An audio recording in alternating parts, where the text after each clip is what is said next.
Bishaan Gubate. Barreessaan Muhammad Siraaj.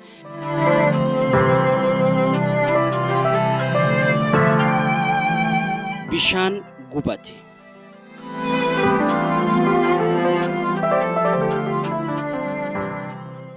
Milkiin kitaaba Caaltuu bira jiru tokko tokkoon guuree dubbisee fide.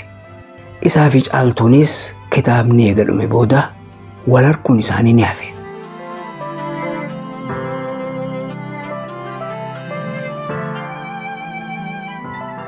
Walitti deebi'an yeroo inni kutaa 10ffaa baratu. Kutaa 10 booda hariiroon isaanii cimaa deemte. Yeroo sanirraa eegalee yeroo hedduu isii waliin dabarsa. Yeroo maatii isii gaafachuuf calanqoo deemtu isaatu gaggeessa. Walitti dhiyeenyi isaanii kun jabaachuurraa kan ka'e Milkiin yeroo aanaa biratti dabarsu addaan qoodee Caaltuuf kenne.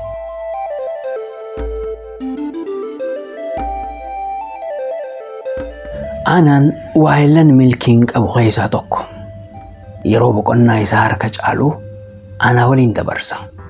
Isaan lamaan wal harkannaan wanti addaan baasu hin jiru. Akka nama guddaatti mata duree adda addaa irratti mari'atu.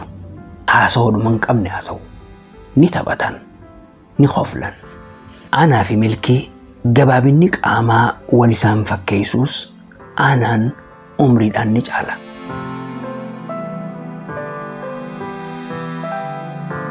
Aanaa rifeensi mataasaa adda irratti gassiqee waan jiruuf adda waan hin qabne fakkaata. Funyaan isaa dhommoqee akka baalestiraa makiinaatti golbootee jira. Bifaan haalaan diimaa waan ta'eef ijoolleen hogguu wal lolan araba kasaaree jettiin. Aanaan garuu gama haadhaa fi abbaatiinis arabarraa firummaan qabu. Abbaan Oromoo Ituuti. Haati ammoo ala. Oromummaan isaaniif dhiiga qofa osoo hin taane jireenya isaaniiti. Dhiitee bariituus wanti isaan dubbatan waa'ee Oromooti. Waa'ee Oromiyaati.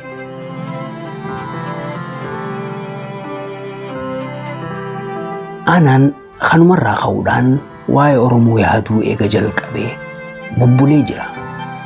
Waa'een Oromummaa kanaadhaa fi abbaa isaa irraa bare manaa fi alattis hojii isaa ta'ee jira. Nama isa dhaggeeffatu harkannaan waan biraa haasa'uu hin beeku. Waan dhagee cufa nama isatti dhiyaatu hundatti haasawa. Yeroo haasa'uu eegalees xumurri isaan beekamu. Dhimmoota siyaasaa sirnoota durirraa eegalee waan gurri isaa dhagee mara Milkiitti odeessa. Waa'ee lola calanqoo, waa'ee harka harma muraa aanolee haasoo hin fixu.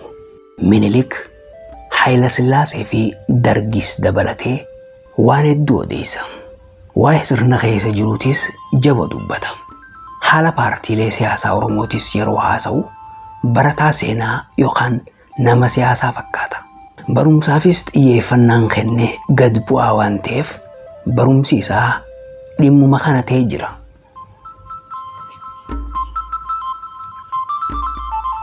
Milkiin aanaa wajjin ooluu eega jalqabee waa'ee Oromoo fi Oromummaa waan hedduu bare. Duraan dhiigaan Oromoo ta'uu malee waa'ee Oromummaa hubannoo hin qabu. Aanaa wajjin ooluunsaa dhimma Oromummaa malee dhimma biraatiif sammuun isaa akka duuddu godhe.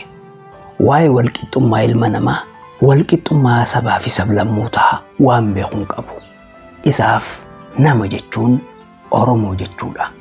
Saba jechuun saba Oromoo qofa. Kan hammeenya Oromoo irratti yaadu diina isaati.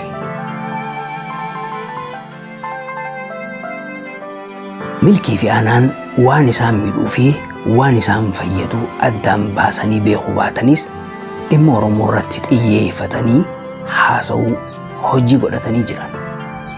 ABO'n Oromoof maali?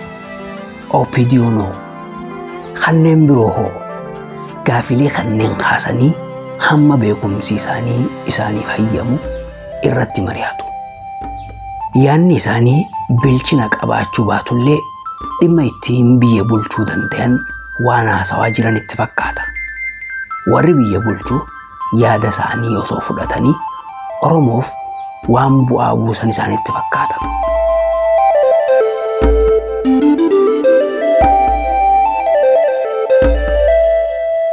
Maatiin aanaa tamsaasa raadiyoo garagaraa waan hordofaniif aanaan raadiyoon inni hordofne hin jiru. Milkiis muuxannoo aanaarraa argatuun fadhiin raadiyoo dhaggeeffachuu keessatti uumamtus yeroo bareentoo mana keessa jiru waan yaadamu miti. Bareentoo ilma saaraati. Yerootu jijjiirama fide malee Milkiifi inni akka lakkuu haati abbaa malee dhiistee duutee wajjin bobba'anii wajjumaan galaa turan. Wajjin malee nyaatanii dhugan. Mana barnootaa walumaan deemanii waaree booda ammoo fiilmii daawwachuuf manaa bahu. Achi bahaniitis bakka deemuu fedhan wajjumaan deemu. Finoolii qofa waliin hin seenan malee wanti biraa kan isaan adda bahanii hojjetan hin jiru ture.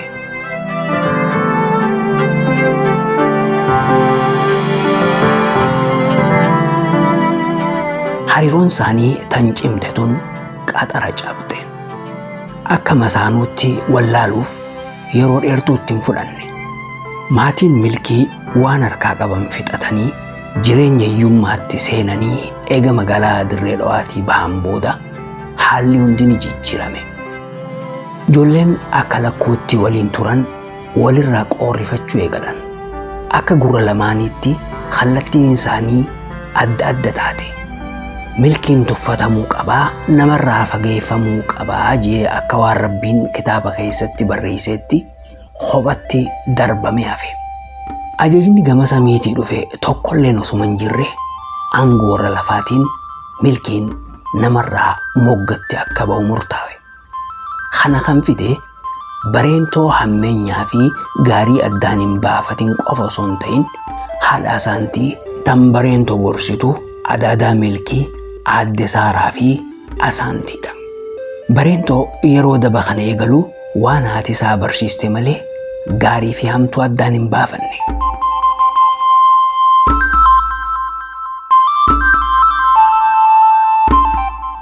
Daba bare kana hojiirra oolchuuf dhiibbaan inni Milkii irratti godhu laayyoo miti. Inni mana keessa jiraannaan wanti hundi aangoo isaatiin hoogganama. Fedhii isaatiin dalagama. Raadiyoo bira taa'ee akka DJ'tti yoo fedhe banee yoo fedhe cufa. Bareentoo qofa osoo hin taane obboleeyyan isaa Asaantii fi Iftuunis mana jiraannaan Milkiin waan isaan fedhan wajjin fedhuu qaba yookaan ka'ee bahuudha carraan inni qabu. Yeroo bahus namni inni bira dhaqu aanaadha.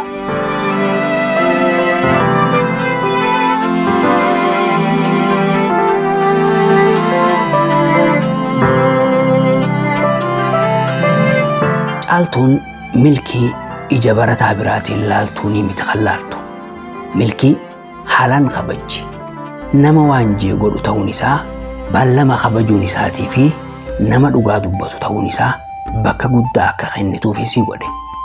Kanarraa ka'uudhaan akka isitti dhiyaatu karaa banteef mana isii akka mana isaatti akka laalu mirga kenniteef.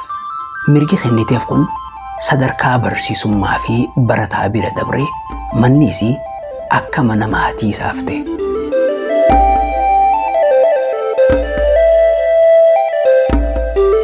Caaltuun Milkii waan biraatiif na hin yaadu jettee amantee mirga kana hunda kennituufis Milkiin garuu guntunni isii kan guyyaa dura haammatee isa waraane sun kan qaama isaa hawwise sun madaa keessatti waan hambiseef dubbachuu baatus waa'ee isii ni yaada. Caaltuurraa mallattoo takkallee dhabuun ammoo dhukkuba isaa ukkaamse akka hambifatu isa godhe. Barsiistuu ta'uun isii ammoo sodaa isa keessatti facaase. Guyyaa tokko ammoo abdii irraa kutachuuf dirqame.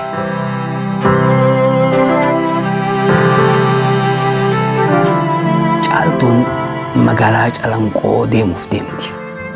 Ganama subiin ka'anii miilaan osoo deemanii masgid Xaaliyaan bira ga'an. Isiin masgid Xaaliyaan irraa taaksii yaabbachuudhaaf Milkiinis akka deebi'uuf dhaabbatte. Karaa hamma miilaan wajji dhufan taaksiidhaan akka deebi'uuf qarshii takka baasteetti laatte. Milkiin didee eega mormii booda loltee kennitee fi garuu akka obboleettiitti malee jettee calliste.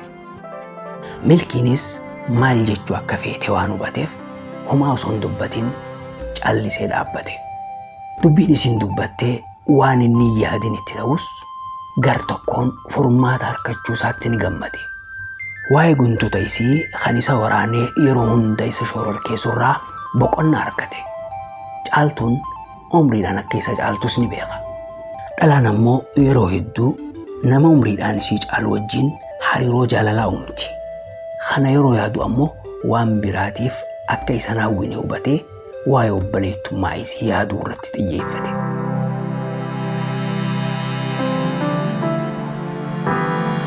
Caaltuun nama gaarii waan taateef akka obboleettiitti yoo jaalates obboleettii dhugaa nama ta'uu danda'u akka taate keessi isaa ni beeka. Amala gaarii qabdi, namatti tolti, namaaf yaaddi, dhugaa jaalatti, dhugaa dubbatti, waadaa beekti, waadaa kabajji.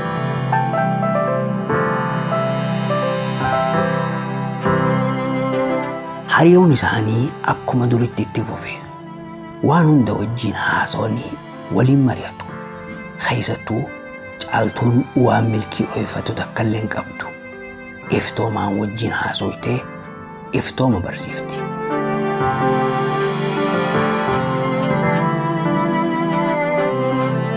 Milkii makiinaa raafamtee uummata iyyisiisteetu yaada keessaa isa deebise.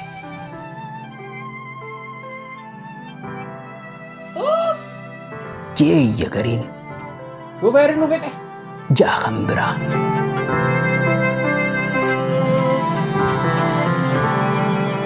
Imaltoonni duraan nagayaan kursii irra taa'aa turan osoo hin fedhin sirbuu eegalan. Daandiin makiinaan irra deemtu waan bututeef namni hundi ni hurgufama. Keessattuu warri duubarra taa'u ragada tuulamaa waan shaakalan fakkaatu. Daandiin waliin nama dha'ee nama walitti mufatellee walitti araarsa. Warra ganamaa waan waliin oodu fakkaatu hunda ammayyisiisaa jira.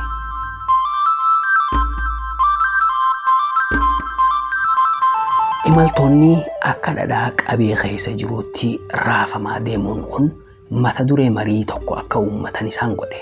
Tokko mangistiin qabnu bar ja'a kabiraa kuni haraadha amma ja'a kaan biyya namaa dhaqanii ilaalanii maal akka fakkaattu yeroo jedhu rabbuma qabnaa dhiyeesse dargiira kanuman wayya ja'a tokko kaan harkaa fuudhee kana biratti dargiin malaayikaadha ja'a gariin ammoo marii fi mormii keessa seenuuf siyaasaa sodaatee callisee dhaggeeffata. Kabiraa ammoo gama daandiitiin dur caalaa amma jijjiiramni guddaan akka jiru dubbata. Tokko tokko ammoo akka qondaala mootummaatti deebii kennuuf yaala. Mormii finiintee tana keessatti yaada hundarraa addaa kan kaase milkiidha.